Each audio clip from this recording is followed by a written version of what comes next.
বিশ্বের বিভিন্ন প্রান্ত থেকে যাতে আন্দামানের মানুষের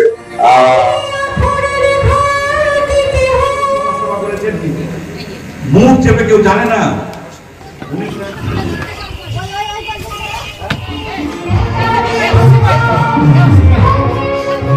আমি বাংলায় হাসি, বাংলায় কাঁদি, করি বাংলায় প্রতিবাদ। সকল ভাষার মাঝে যেন আমার বাংলাই আশীর্বাদ। আমি বাংলায় করি সুর, বাংলায় গাই গান।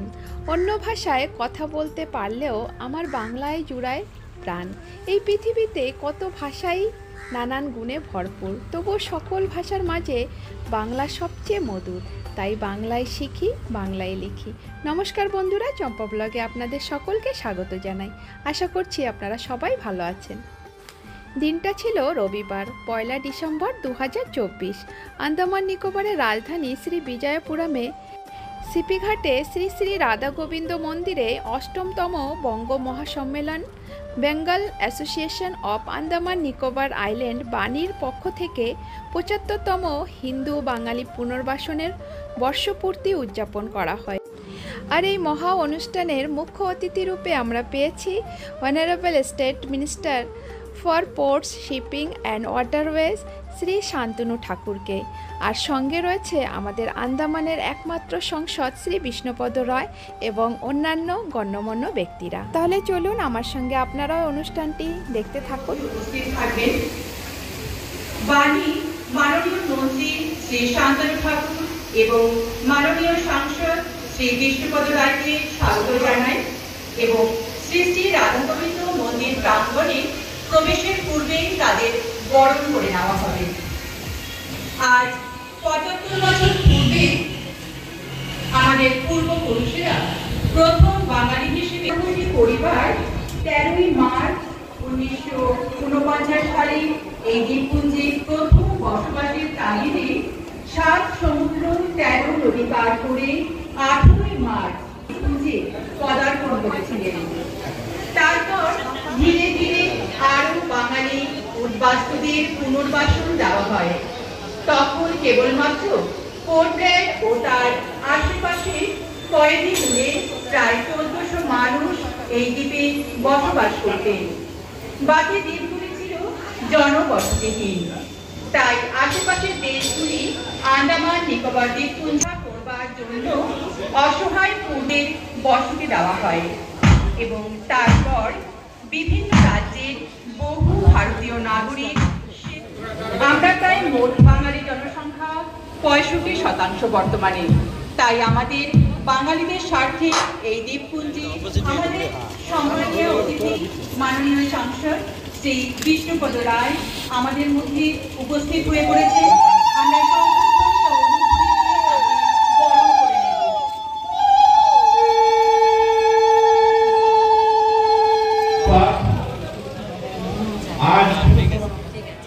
আমাদের কলকাতা থেকে আগত সঙ্গীত শিল্পী শ্রীমতী সুপর্ণা বন্দ্যোপাধ্যায় করেছেন। আমরা তাকেও আমাদের আজকের এই বিশেষ মঞ্চে স্বাগত জানাবো।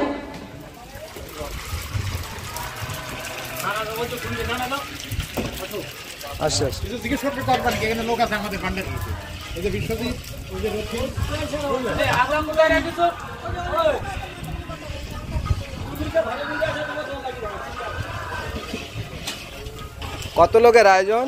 রান্না 1200 লোকের আয়োজন। 1200।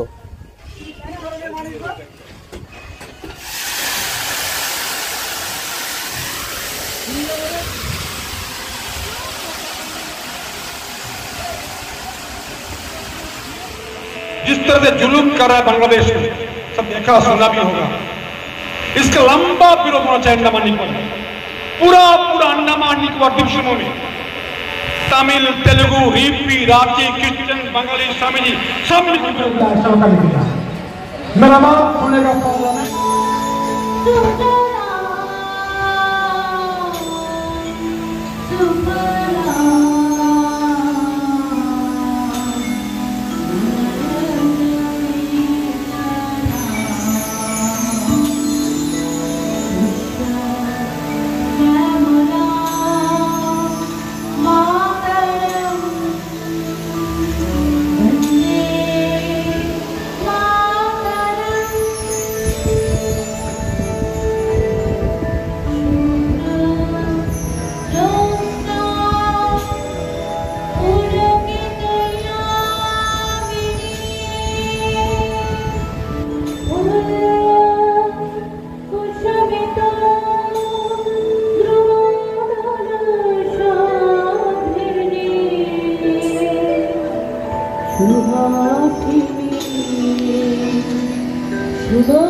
माननीय मंत्री महोदय पहुंचे গেছে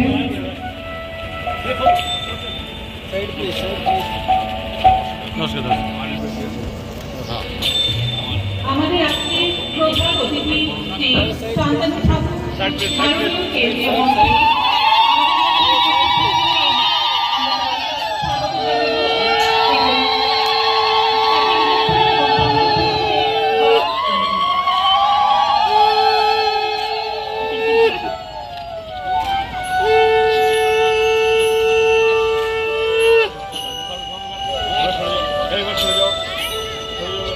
আমাদের আজকে প্রধান অতিথি শান্তনু ঠাকুর মাননীয় কেন্দ্রীয় মন্ত্রী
माननीय केंद्रीय मंत्री एवं हमारे प्रिय सांसद श्री पी सिंह राय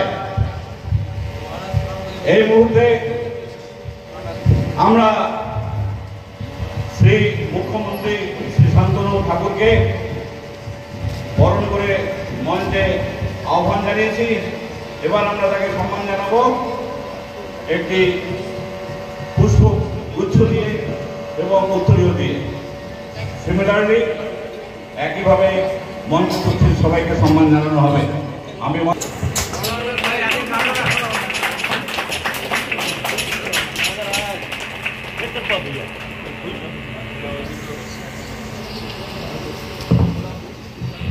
শ্রী জওহরলাল দাস এখন সম্মান জানাচ্ছেন একটি উত্তরীয় দিয়ে ও পুষ্পগুচ্ছ দিয়ে আহ্বান জানাচ্ছেন শ্রী বিমল রাজবংশী আমাদের joint secretary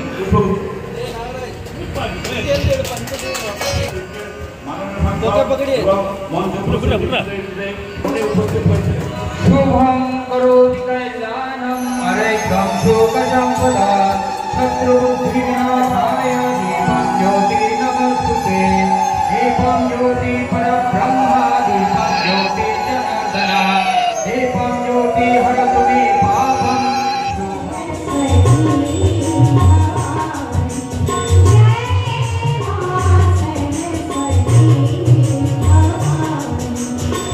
Jai Jai Jai Jai Jai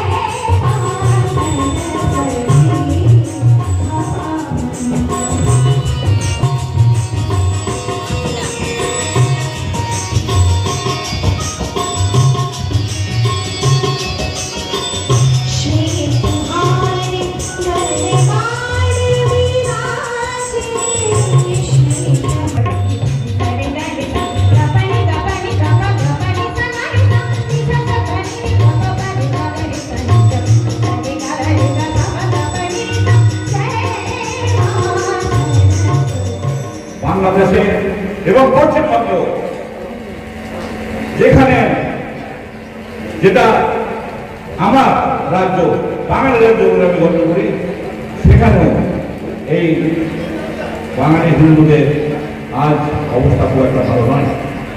আমার থেকে আমি রাজনীতি করি না, বাণী সম্পূর্ণভাবে রাজনৈতিক একটি সংগঠন, কিন্তু যারা রাজনীতি করেন আপনারা ভালো বুঝবেন। আমার এই সামান্য জ্ঞানে আমি এটাই বুঝি, সেটাই বললাম। সম্মেলনের শুভক্ষণ সমাগত। এ বিষয়ে কোনো কিছু বলার পূর্বে আমি বিশ্বকবি রবীন্দ্রনাথ ঠাকুরের স্বদেশ পর্যায়ের একটি গানের শেষের দুটি পংক্তি উল্লেখ করতে চাইব। বাঙালির প্রাণ, বাঙালির মন, বাঙালির ঘরে যত ভাই বোন, এক হোক হে ভগবান। সঙ্গে সঙ্গে আমি উচ্চারণ করতে চাইব স্বামী বিবেকানন্দের একটি বাণী, উৎকৃষ্টত জাগ্রত প্রাপ্ত মরান্বিত হত। এই দুটি মন্ত্র হোক আজকের এই মহাসম্মেলনের মহাযজ্ঞের মহামন্ত্র। উদ্বোধনী পর্বে আরো থাকবে কিছু বক্তব্য পেশ করবেন সম্মানীয় অতিথিগণ, স্বামীজি এবং আমাদের প্রধান অতিথি তার আশীর্বচন আমাদের সামনে রাখবেন। এবারে আমি আজকের অনুষ্ঠানের মূল বিষয়ের মধ্যে দুটি শব্দের উপর আমি আপনাদের দৃষ্টি আকর্ষণ করতে চাই। এই দুটি শব্দের মধ্যে রয়েছে এক গভীর মর্মবেদনার কথা, জাতিগত হিংসার কথা, ধার্মিক উগ্রতার কথা, অত্যাচার অন্যায় নিপীড়নের কথা, ভিটেমাটি ছাড়ার কথা, স্বজন হারানোর কথা, দেশ ছাড়ার বেদনার কথা, নিজের দেশে পরবাসী হয়ে থাকার কথা। চিরসুখী জন ভূমি কি কখন বেদন বুঝিতে পারে, কি যাতনা পিছে বুঝিতেছে কিসে, প্রভু আছে কিসে বংশে যাবে। আমি বলতে চাই সেই দেশ ভাগের ইতিহাস যেটা খুবই মর্মান্তিক। আমি নিজেও ভুক্তভোগী। আমি ছিলাম অখণ্ড ভারতের একজন বাসিন্দা হয়ে হঠাৎ একদিন শুনতে পেলাম আমরা আর ভারতের বাসিন্দা নেই, আমরা পাকিস্তানি হয়ে গেছি। তারপরে ইতিহাস আরো মর্মান্তিক। ভারতের মাটিতে আসতে বাধ্য হলাম অত্যাচারের শিকার হয়ে। আমাদের রাখা হলো বিভিন্ন প্রত্যন্ত এলাকাতে, যেখানে মানুষের বসবাস যোগ্য ছিল না। সেই সময় আমরা আমাদের মধ্যে কেউ জমিদার লোক ছিলেন, কেউ রাজা ছিলেন, কেউ সম্ভ্রান্ত পরিবারের লোক ছিলেন। তারা আমরা সব একসঙ্গে ভিক্ষার ঝুড়ি হাতে নিয়ে যেন দাঁড়িয়ে রয়েছি ভারত সরকারের দ্বারস্থ হয়ে। এই লজ্জার কথা আমরা আমাদের গায়ে এসে গেছে। উদ্বাস্তুর একটা লেভেল, শরণার্থীর একটা লেভেল। এই দুটি কথার মধ্যে অনেক বেদনা জড়িত আছে। ভারতে আসার সময় কেউ মা হারিয়েছে, বাবাকে হারিয়েছে, ঘর বাড়ি সব হারিয়েছে, ভাই বোনকে হারিয়েছে। আজকের দিনে অল্প স্বল্প কিছু প্রতিবাদ আমরা হয়তো কেউ করে থাকি। ডক্টর রাম বিভিন্ন সময়ে আমাদের অধিকার নিয়ে লড়েছেন এবং বিভিন্ন সমস্যাগুলো সামনে রেখেছেন, কিন্তু মানুষ একা কিছু করতে পারে না, একার দাবি কেউ শোনে না। তাই আমাদের সংগঠন হওয়ার দরকার আছে। আমার একটা কথা মনে পড়ে, আমি যখন ক্লাস 8-এ পড়ি, তাহলে সমুদ্র গাছ মিলে যদি একটা গাছ হয়, সমস্ত সমুদ্র মিলে যদি একটা সমুদ্র হয়, তাহলে ওই মানুষ ওই বড় কুড়ালটা নিয়ে ওই বড় গাছটাকে কেটে যদি বড় সমুদ্রের মধ্যে ফেলে, তাহলে যেমন যেমন একটা বড় ঢেউ উঠবে, সেটা একটা অন্য বিষয় ছিল। কিন্তু আমি বলতে চাই, আমরা যদি সমবেত কণ্ঠে আওয়াজ করি, তাহলে যে আমরা অ্যাডমিনিস্ট্রেশন বা যে কোনো ক্ষমতাশালী লোককে আমরা আমাদের দাবি শোনাতে পারবো। যদি ক্ষমতার সরাসরি আমাদের চোখগুলো নিতে আসে, তখন আমরা বলতে পারবো সরে যাও, কেন আমরা একত্রবদ্ধ। হরিচাঁদ ঠাকুর এবং গুরুচাঁদ ঠাকুরের উত্তর পুরুষ সেই শান্তনু ঠাকুর মহোদয় আমাদের এখানকার আন্দামান নিকোবরের সাংসদ বিষ্ণুপদ রায় মহাশয়, আমাদের এখানকার পার্টির সম্পাদক অজয় গৈরাবী মহাশয়, দুজন বিশিষ্ট সন্ন্যাসী মহোদয় এবং রাম হালদার মহাশয় সহ অন্যান্য বিশিষ্ট ব্যক্তিবর্গ এবং এখানে উপস্থিত মান্যগণ্য ব্যক্তিবর্গ এবং আমার প্রাণের বাঙালিরা, আমি বিগত 28 বছর ধরে এই দ্বীপপুঞ্জে অধ্যাপনা করছি। আমার উত্তর 24 পরগনার মধ্যমগ্রামে বাড়ি এবং সেখান থেকে আমি এসে এই দ্বীপপুঞ্জের উপরে গবেষণা শুরু করি এবং কলকাতার রবীন্দ্রভারতী বিশ্ববিদ্যালয়ের পক্ষ থেকে আমাকে এখানকার বাঙালিদের সংস্কৃতি সম্পর্কে গবেষণা করার আদেশ দেওয়া হয়। সেই সূত্রে আমি বিভিন্ন প্রান্তে, বিভিন্ন গ্রামে, বিভিন্ন সময়ে ঘোরাঘুরি করে আমার গবেষণাপত্র প্রস্তুত করি।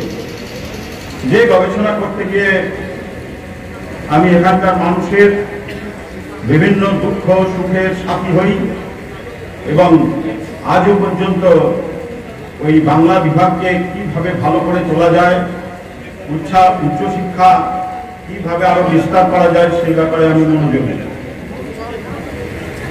আপনারা জানেন এখানে পন্ডিচেরি বিশ্ববিদ্যালয়ের অধীনস্থ জওহরলাল নেহরু রাজকীয় মহাবিদ্যালয়, মহাত্মা গান্ধী মহাবিদ্যালয়, মায়াবন্দরের এবং আমাদের কোচবিহারের অ্যাঙ্কোর কলেজ, এই তিনটেতেই বাংলা পড়ানো হয়।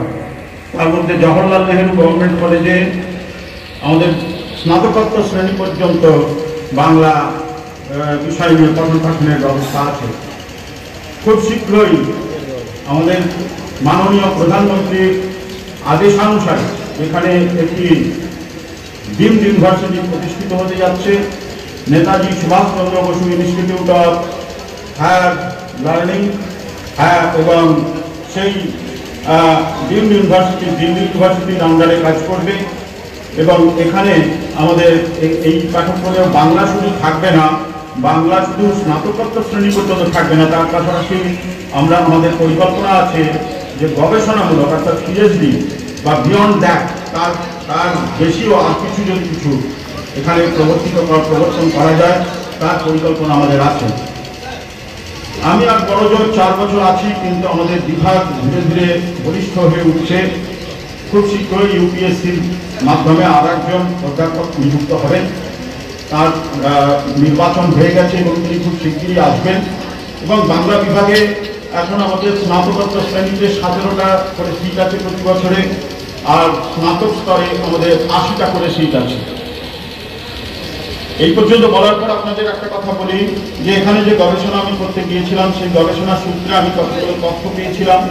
সেই তথ্যের ভিত্তিতে বলি যে বাঙালি, এখানে যে বাঙালিরা এসেছিলেন, প্রথমত হচ্ছে গিয়ে যখন 1949-এ প্রথম জাহাজটা এখানে আসে, 198টা পরিবার এসেছিল। এই 198টা পরিবারের মধ্যে বেশিরভাগই ছিলেন তথাকথিত উচ্চবর্গীয় মানুষ এবং শ্রমবিমুখ। এরা কায়িক পরিশ্রমে অভ্যস্ত ছিলেন না এবং এরা ওই ফিরতি জাহাজে ওই জাহাজ থেকে নামেন নেই। এখানকার অরণ্য দেখার দর্শন করে তাদের ওখানে ভীতির সঞ্চার হয়েছিল এবং তারা ফিরে যান। তাদের বেশিরভাগ পরিবার, মাত্র 2-1টি পরিবার নেমেছিলেন। এই এতগুলি পরিবার এখানকার পুনর্বাসন প্রত্যাখ্যান করার ফলে ভারত সরকারের মাথায় হাত পড়ে যায়। ওই সময়ে সিদ্ধান্ত নেওয়া হয় যে কায়িক শ্রমে অভ্যস্ত বাঙালিদের এখানে নিয়ে আসা হবে এবং সেই মতো বিভিন্ন শিবিরে গিয়ে সেই মতন আন্দামানের ডাক শুরু করতে থাকেন তারা।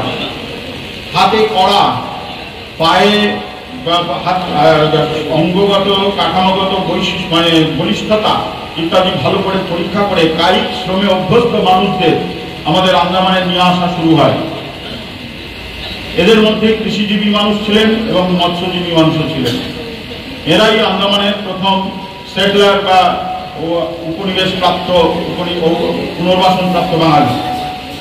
এবং ওই বছরই পরবর্তীকালে শুরু হয়ে গেল আমাদের আন্দামানের বাঙালিদের প্রথম প্রজন্মকে প্রেরণ করার কাজ। আমি কিছু স্ট্যাটিস্টিক্স আপনাদের কাছে দেব যে দেশ বিভাগের পরে আগত উদ্বাস্তু বাঙালিদের যে ক্রমবর্ধমান চাপ প্রত্যক্ষ করেছিলেন পশ্চিমবঙ্গ সরকার, বিধানচন্দ্র রায় তখন সেখানকার মুখ্যমন্ত্রী, তিনি প্রস্তাব দেন যে তাকে যখন ভারত সরকার যখন পুনর্বাসনের ব্যাপারে প্রস্তাব দেন তখন তিনি রাজি হয়ে যান এবং এখানে পুনর্বাসন গ্রহণ করেন। আন্দামানে পোর্ট ব্লেয়ারের সন্নিহিত অঞ্চলে পূর্ব পাকিস্তান থেকে আগত উদ্বাস্তু শরণার্থীদের পুনর্বাসন দানের পথ প্রশস্ত হয়েছিল। 1948-এর অক্টোবর মাসে পশ্চিমবঙ্গ সরকারের উদ্বাস্তু বিষয়ক বিভাগের ভারপ্রাপ্ত মন্ত্রী নিকুঞ্জ বিহারী মাইতি আন্দামান পরিদর্শনে আসেন এবং তিনি এসে যখন অনুধাবন করেন যে এখানে যথেষ্ট পরিমাণে আমরা বাঙালিদের বসবাসের ব্যবস্থা করতে পারবো, তখন তারা এখানে তাদের নিয়ে আসবার সিদ্ধান্ত গ্রহণ করেন। সেই সূত্রে 1949-এর 13ই মার্চ এবং 18ই মার্চ কলকাতা থেকে যে জাহাজে করে নিয়ে আসা হয়েছিল এখানে, সেই জাহাজের নাম SS মহারাজা।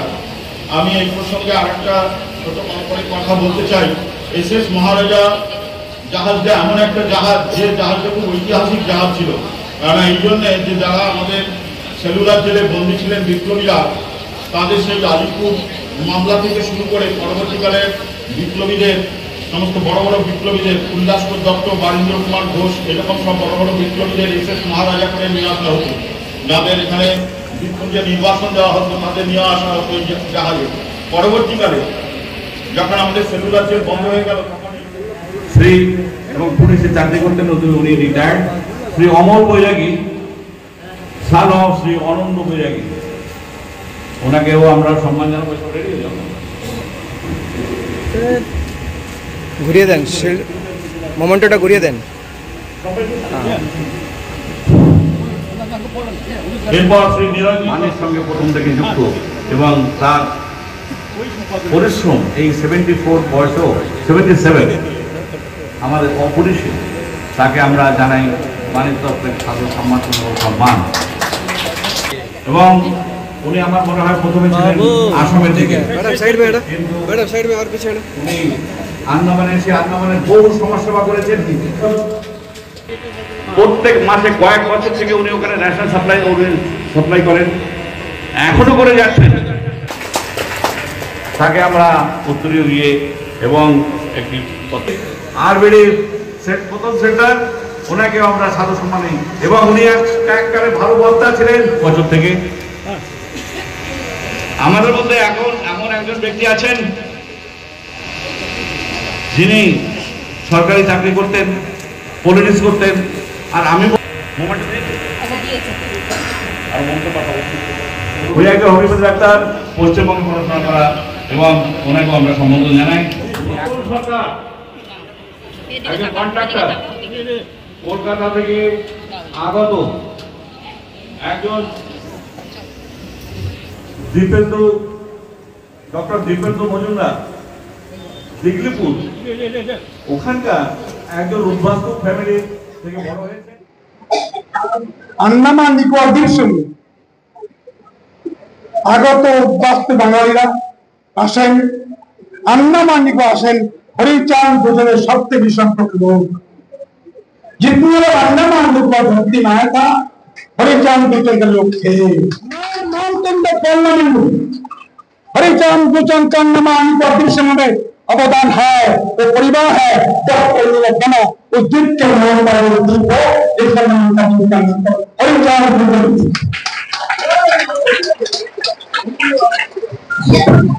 সকলকে আমার অন্তরের অন্তঃস্থল থেকে আমার নমস্কার, আমার শ্রদ্ধা, আমার ভালোবাসা জানাই। আজকে আমার মতুয়া সম্প্রদায়ের মানুষ সকলকে আমার আন্তরিক আমি আন্দামানে অনেকবার আন্দামানের বিভিন্ন প্রান্তে ঘুরেছি। ছোটবেলা থেকে আন্দামানের কথা শুনে এসেছি এবং মনের ভিতরে একটা কিউরিওসিটি হতো যে আন্দামান থেকে শ্রীধাম ঠাকুর, নগর ঠাকুর বাড়িতে অনেক মানুষ আছেন, তাদের মুখে বিক্রিপুরের কথা শুনি, তাদের মুখে লিটিল আন্দামানের কথা শুনি, নীল, হাবলং, বিভিন্ন জায়গা কথা শুনি। একবার দেখতে হবে মানুষরা কেমন থাকে। পড়াশোনার বাইরে বহু সময় বাইরের জায়গায় থাকতে হতে, যে কারণে আসা হয়নি। সাংসদ হওয়ার পরে সুযোগ পেয়েছি, আসার আমি এসে দেখেছি যে এখানকার সামাজিক চাহিদা, এখানকার মানুষের ভৌগোলিক অবস্থান, ভৌগোলিক শুধু নয়, ভৌগোলিক পলিটিক্যাল অবস্থান আমি বিচার করে দেখেছি।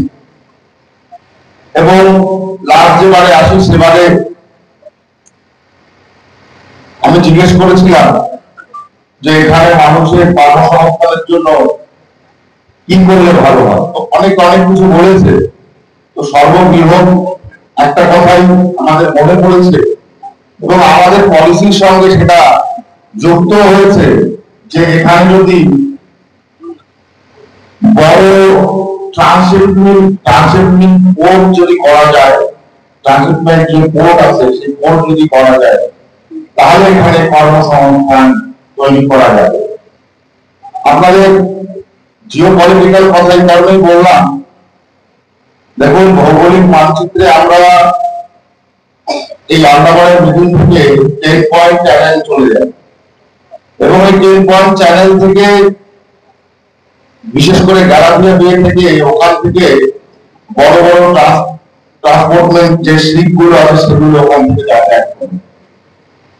সিঙ্গাপুর বিশেষভাবে লাভবান হয় এবং শ্রীলঙ্কা, কলম্বো বিশেষ করে বিশেষভাবে লাভবান হয়। ভারত মহাসাগরের উপর থেকে যায়, ভারতের নামে মহাসাগর, ভারতের কোনো লাভ আসে না, অর্থনৈতিক ডেভেলপমেন্ট এখান থেকে হয় না। যদি এখানে বড়ভাবে কিছু করা যায় তাহলে চিন্তা ভাবনা করা যায়। সেভাবে আলোচনার মাধ্যমে আজকে গালাথিয়া বেতে ৭৫,০০০ কোটি টাকা খরচা করে কেন্দ্রীয় সরকার একটা ট্রান্সশিপমেন্ট পোর্ট খুলতে যাচ্ছে, যেটা শুধু পোর্ট নয়, সেখানে কমসে কম 20,০০০ মানুষকে কর্মসংস্থানের ব্যবস্থা করে দেওয়া যাবে। অবশ্যই সেই কর্মসংস্থান আপনাদের এলাকা থেকেই মানুষ বেঁচে তাকে ট্রেনিং প্রাপ্ত করে তাকে সেই কাজের সুবিধা করে দেওয়া যাবে। আন্দামানের বিদ্যুৎ ব্যবস্থা, আমি মনে করি এখানকার বিদ্যুৎ ব্যবস্থা শুধু ডিজেলের উপরেই নির্ভর করে। তাই কেন্দ্রীয় সরকার তার প্রচেষ্টা যে আন্দামানের যাতে এখানে তাপবিদ্যুৎ কেন্দ্র তৈরি করে মানুষকে বিদ্যুৎ পৌঁছানোর ব্যবস্থা করে দেওয়া যায়, প্রত্যেকটা আইল্যান্ড থেকে শুরু করে মেইনল্যান্ডে সেটাও এখানে ব্যবস্থা হবে। এবং গালাথিয়া বেতে একটা বড় বিমানবন্দরও হবে, যে বিমানবন্দর এই সাউথ এশিয়ার মধ্যে সর্ববৃহৎ বিমানবন্দর হিসেবে চিহ্নিত হবে। কেননা যখন এখানে ট্রান্সশিপমেন্ট পোর্ট তৈরি হচ্ছে তখন সেখানে বিমান, সেখানে বিদ্যুৎ, সেখানে পানীয় জলের ব্যবস্থা সমস্ত কিছু করা দরকার, যাতে আন্দামানের অভূতপূর্ব ডেভেলপমেন্ট এখান থেকে হয়। এবং আমাদের বিষ্ণুবাবু বলেছেন যে দিল্লিপুরেও ওখানেও বড় জেটি তৈরি করা হবে, যেহেতু কলকাতা থেকে যখন মালবাহী বা ট্রান্সশিপমেন্ট পোর্ট গুলো আন্দামানে আসে তখন দিল্লিপুর পার করেই পোর্ট ব্লেয়ারে আসে এবং এখান থেকে মাল নিয়ে গিয়ে আবার দিল্লিপুর নিয়ে যেতে হয়। সেই ব্যবস্থার জন্য দিল্লিপুরে যদি ওখানে বড় জেটি তৈরি করা যায়, ওখানে এই মালবাহী জাহাজ থেমে ওখানে পণ্য সামগ্রী ওখানে রাখবে এবং পরবর্তীতে দিল্লিপুরে চলে আসবে, সেই ব্যবস্থা তৈরি করা হচ্ছে। মানুষের যাতে খুব তাড়াতাড়ি পণ্য সামগ্রী তাদের কাছে পৌঁছয়, যাতে সময় বাঁচে, এই সমস্ত করার চিন্তা ভাবনা। আমি মনে করি যে আগামী দিনে এই বৃহত্তর প্রজেক্ট গুলি যদি আন্দামানে দেওয়া হয় তাহলে আন্দামানের অর্থনীতি পরিবর্তন ঘটবে, যেটা কিনা মাননীয় প্রধানমন্ত্রীর ফিউচার ভিশন বলতে পারে, ভবিষ্যৎ লক্ষ্য, যেটা সেই ভবিষ্যৎ লক্ষ্যের মধ্যে একটা। আমরা দেখেছি যে একটা ব্রিজ মেইনল্যান্ডের সঙ্গে একটা ব্রিজ সম্পন্ন হয়েছে, আর একটা ব্রিজ যদি সম্পন্ন হয় তাহলে দিল্লিপুর টু পোর্ট ব্লেয়ারের যে যাতায়াত ব্যবস্থা সেটাও অনেক উন্নত হবে এবং যে সময় সাপেক্ষ যে ট্রান্সপোর্টেশন ছিল বা যাতায়াত ব্যবস্থা ছিল, সেই যাতায়াত ব্যবস্থা অনেক বেশি সময় লাঘব। আমি চাইছি যে আমাদের মাননীয় সাংসদের মাধ্যমে আন্দামানের বিভিন্ন প্রান্ত থেকে, আমি যখন এসেছি প্রায় 5-7 বারেরও বেশি আসা হয়ে গেছে, তো সেখানে বিভিন্ন লোকের, আমাদের বিশেষ করে মধুয়া সম্প্রদায়ের মানুষরা সবচেয়ে বেশি এখানে বাস করে। তো তাদের মধ্যে থেকে একটা বিষয় উঠে এসেছে যে যে কোনো একটা আইল্যান্ডকে ঠাকুরের নামে করা হোক।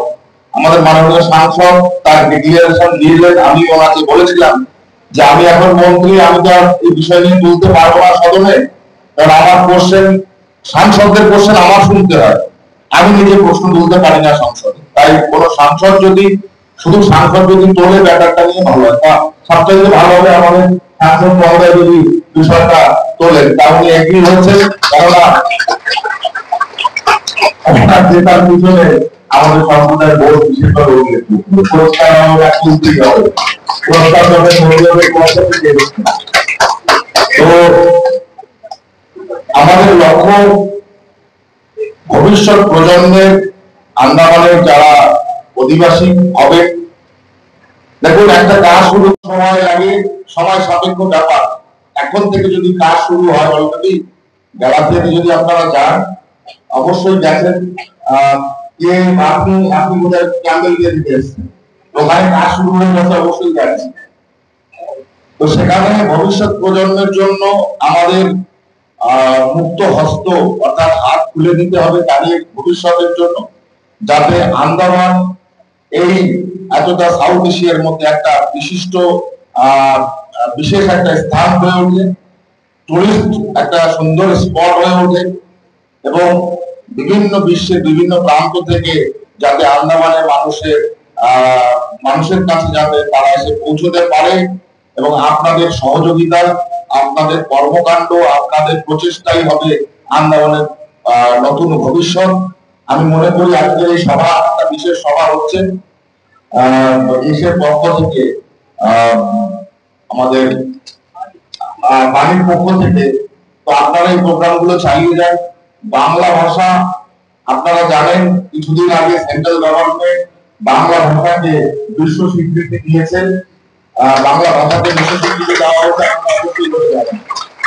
সেখানে বাংলা ভাষা, যদি আমি ইতিহাস বলি, ভারতবর্ষের ভিতরে কয়েকটা ভাষা এতই পুরনো, তার মধ্যে বাংলা ভাষা একটা অন্যতম। তামিল ভাষা ভারতবর্ষের মধ্যে সবচেয়ে পুরনো ভাষা, এবং মারাঠি ভাষাও ভারতবর্ষের মধ্যে অনেক পুরনো ভাষা। তাই বাংলা ভাষার যে মাধুর্যতা, বাংলা ভাষার যে বৈচিত্র্য, বাংলা ভাষার যে পোয়েম, কবিতা, গদ্য, ছন্দ, সমস্ত কিছু এতটাই মানুষকে আকৃষ্ট করে, যে কারণে ভারতবর্ষের জাতীয় সঙ্গীত একজন বাঙালি, আমাদের বিশ্বকবি রবীন্দ্রনাথ ঠাকুরের তৈরি করা এটা বাংলা ভাষা। তো বাংলা ভাষার কবিত্বকে, ভাষাকে স্বীকৃতি আমাদের অবশ্যই অবশ্যই, আমরা বাঙালি, কিন্তু আমাদের লক্ষ্য থাকবে সর্বজাতিকে সঙ্গে নিয়ে, সবাইকে সঙ্গে নিয়ে আমরা একটা বৃহত্তর ভারতবর্ষের ঐতিহ্যকে গড়ে তুলব। আন্দামানের ঐতিহ্য, ইতিহাস সম্পর্কে আমার খুব বেশি জানা নেই, তবে আমি বলবো যে আগামী দিনে আন্দামানে যারাই বসবাস করবে, সকলে আমরা ভারতবাসী, আমরা একত্রিত ভাবে যদি আমাদের ইউনিটি তৈরি করি, ভারতবর্ষের ঐক্য বাড়বে, ভারতবর্ষের শক্তি বাড়বে, ভারতবর্ষের মানুষ সংঘবদ্ধ হয়ে ভারতবর্ষকে আগে সুপথে চালিত করবে, এটাই আমাদের লক্ষ্য। নিজের কমিউনিটিতে অবশ্যই থাকবে, নিজের কমিউনিটির টান, নিজের ভাষার টান, নিজের ভাষার মাধ্যমে যে আদর্শ, নিজের ভিতরে যে মাদার ফিলিং গড়ে ওঠা, সেগুলো একটা অন্যরকম জায়গা অবশ্যই থাকে। কিন্তু শুধু সেই জায়গা নয়, আমাদের বিচারে যেহেতু আমরা ভারতবর্ষে বিশ্বের সবচেয়ে বড় গণতান্ত্রিক দেশ আমরা, তাই আমরা চাইবো সকলে আমরা গণতান্ত্রিক প্রক্রিয়াতে ভারতবর্ষকে আগে নিয়ে যাব, সেটা আমাদের লক্ষ্য। আমি আশা রাখি আপনাদের এই অনুষ্ঠানের আরো বেশি স্মৃতি আগামী দিনে ঘটবে, যেভাবে আপনারা চালিয়ে আসছেন। আমি চাইবো, আমি আসার চেষ্টা করবো আগামীতে যদি আমি আমার বিয়ে হই। খুব ভালো লাগলো আপনাদের ভেতরে এসে, আপনাদের মধ্যে থেকে আমি এই আনন্দটা নিয়ে যেতে চাই। আর যে সমস্ত কনফ্লিক্ট আমাদের মধ্যে উঠে এসেছে সেটাও সমাধান হবে প্রকৃত ইতিহাসের মাধ্যমে। তো এগুলোরও দরকার আছে। কনফ্লিক্ট না হলে কখনো সলিউশন হয় না, সমাধান হয় না। কনফ্লিক্ট উঠে আসতে হয় বক্তব্যের মধ্য থেকে। তো অবশ্যই ভালো জিনিস এটা, কিন্তু বাস্তব ইতিহাস কোনটা সেটা তো ইতিহাসের লিখনিতে বলে। তো আমি মনে করি আমরা সেই বাস্তবটাকেই খুঁজে পাবো আগামী দিনে। আমাদের সমস্ত কনফ্লিক্ট সেখানে স্তব্ধ হবে, আর সেই ভবিষ্যতের জন্য সেই আগামী ভবিষ্যৎ ইতিহাসের মাধ্যমে পুনরাবৃত্তি হোক, সেটুকু বলে সকলের প্রতি আমার আরেকবার আমার ভালোবাসা, আন্তরিক শুভেচ্ছা জানিয়ে আমার আপনারা একটু রাস্তাটা খালি করে দিন। জ্ঞাপনের পরবর্তীই আমরা আজকে আমাদের দ্বিপ্রাহরিক ভোজন হবে। সবাই আপনারা ভোজন গ্রহণ করে যাবেন। আপনাদের সবার জন্য এখানে আমাদের স্বামীজির আশীর্বাদ থাকবেন, স্বামীজির বিচার রাখবেন। পরবর্তী ভোজনের ব্যবস্থা করে সবাই পুনরায় আপনারা একটু জায়গায় চলে আসুন। কিন্তু পরিবেশ এবং পরিস্থিতির চাপে আমাদের মথুরা পরিত্যাগ করে তিনি সুদূর গুজরাটে চলে গেছিলেন। তো আমাদের এই যে মানুষগুলো তাদেরকে উদ্বাস্ত না বলে তারাও একটা পরিবেশ এবং পরিস্থিতির চাপে তারা কিন্তু এই বাংলা ছেড়ে, ভারতবর্ষের মূল ভূখণ্ড ছেড়ে আমাদের এই আন্দামান এবং নিকোবর দ্বীপপুঞ্জে তারা আসতে বাধ্য হয়েছিলেন।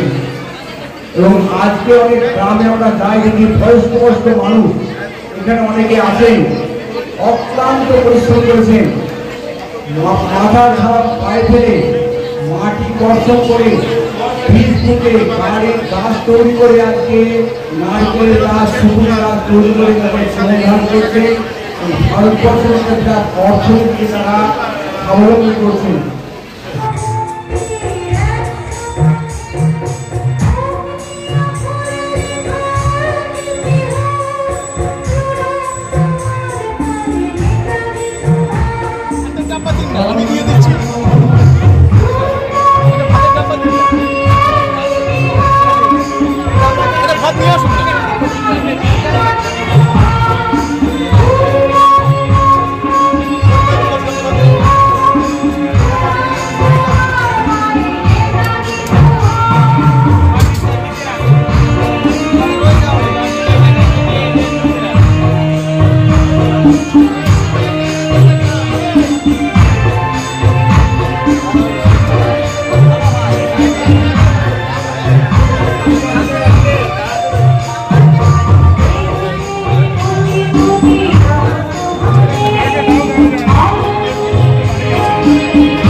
ভক্তরা এসেছিলেন এই মন্দিরে, সবাই কপালে একটি করে চন্দনের পোকা দিয়েছিলেন। তো বলতে পারতে হিন্দু সনাতন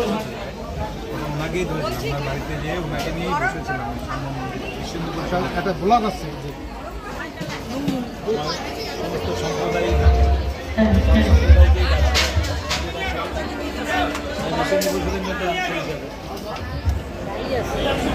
কেমন হয়েছে রান্না? উপরে আমাদের সম্পদ